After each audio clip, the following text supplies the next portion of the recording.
हम अब मूव करेंगे क्वेश्चन 5 की तरफ और क्वेश्चन 5 देखिएगा। इसमें हमने क्या फाइंड आउट करना है। क्वेश्चन 5 में वो कह रहे हैं कि find the values of a b. So we write in the beginning what are a B.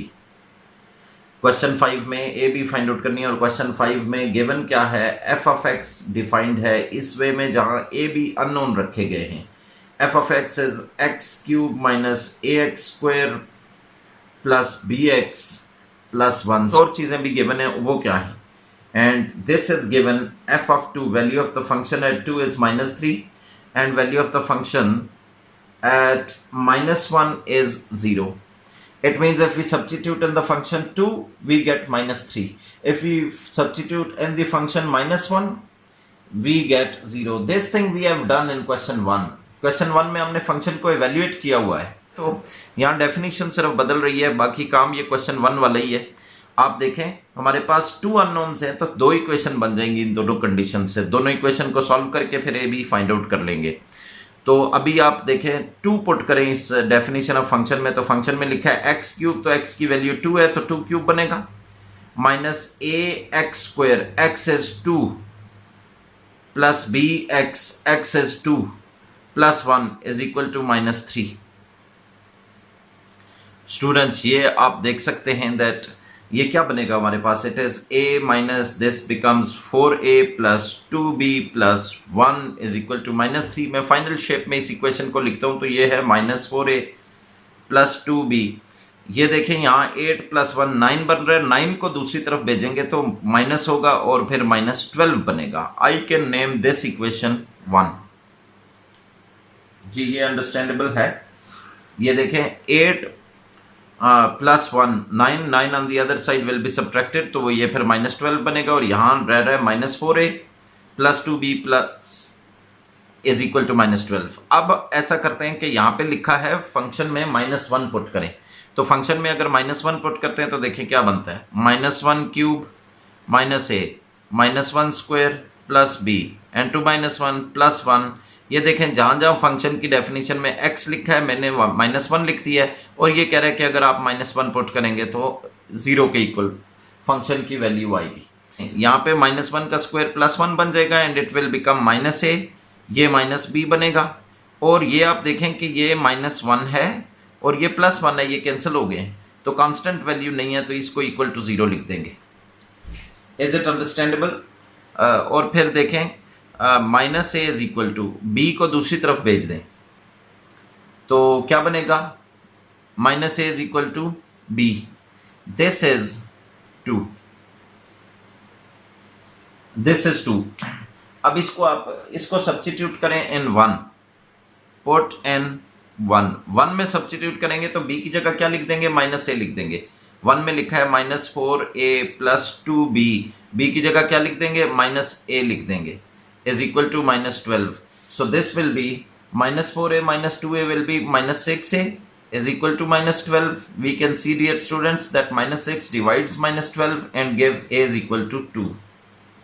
If a is found and is 2, then it means we have found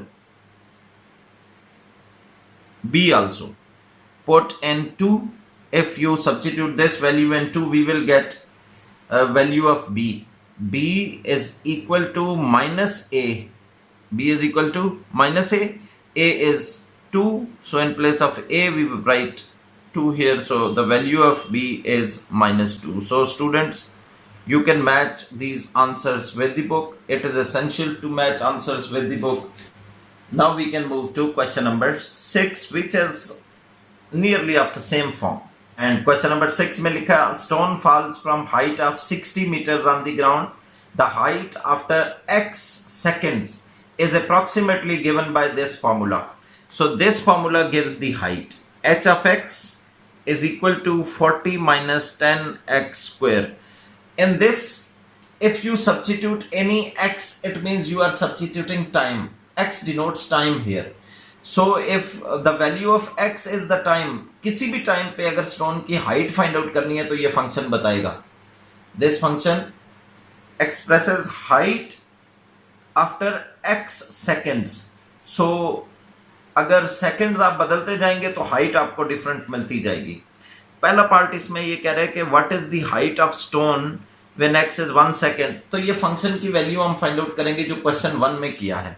तो first part आप देखिएगा, इसमें कह रहा है कि h ऑफ 1 फाइंड आउट करें, यानी when x is equal to 1 तो h ऑफ 1 बनेगा, when x is equal to 1.5 तो h ऑफ 1.5 बनेगा, और h is equal to x is equal to 1.7 तो 1.7 x की वैल्यू हम लिख लेंगे।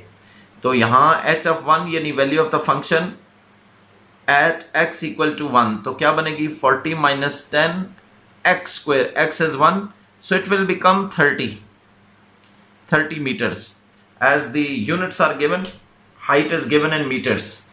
Then we write, now we will substitute value of x 1.5, 40 minus 10 1.5 square. Can you calculate and give me the answer here?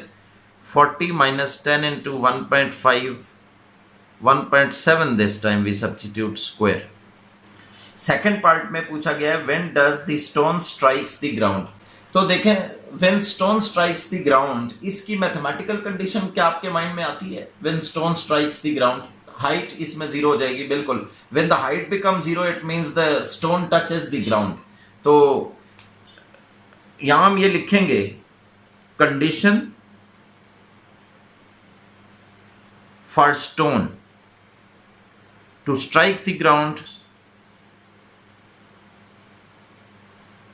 is what? h of x equal to 0.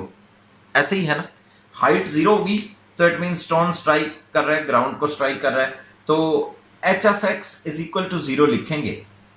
h of x equal to 0 means 40 minus 10 x square equal to 0। यहां से आप 10x square कोई दूसरी तरफ ले जाएं तो equal to 40 हो जाएगा। Then we can see that 10 will divide 40, it will become 4, and from here by taking square root we get plus minus 2. But students, we know that time cannot be negative, time is a non-negative quantity, so that is why we select from here the value of x 2, the positive value.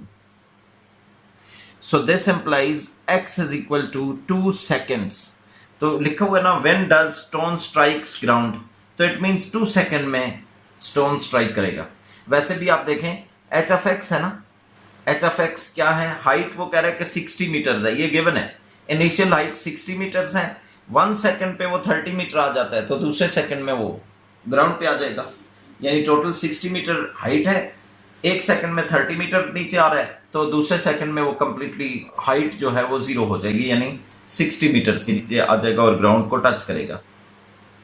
आप देखें इसमें क्या किया है, value of the function find out किया 1 पे, 1.5 पे, 1.7 पे, और फंक्शन को 0 के इक्वल रखा तो हमारे पास क्वाड्रेटिक इक्वेशन बनी है जिसको सॉल्व करके हमने पॉजिटिव वैल्यू ली है, because time is a non negative quantity.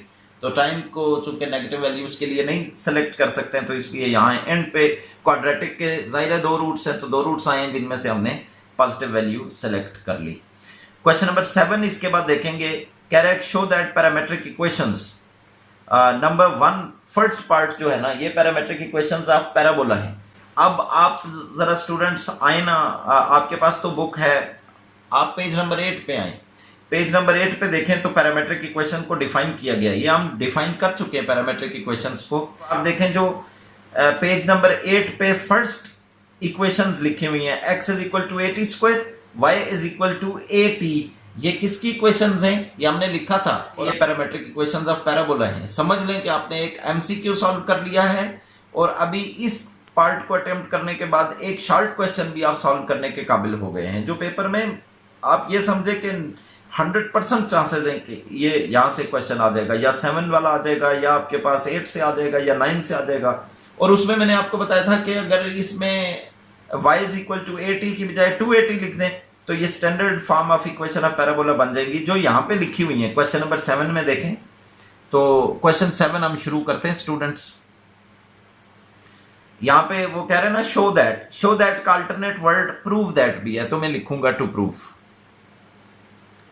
It's solution and what is said to be proved here, x is equal to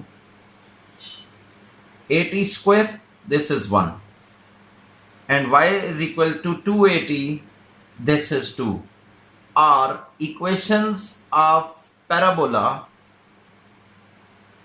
And what parabola? Y square is equal to 4ax.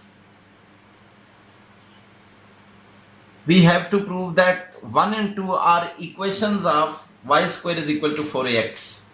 x is equal to 80 square, y is equal to 280. ये दोनों parametric equation of parabola हैं।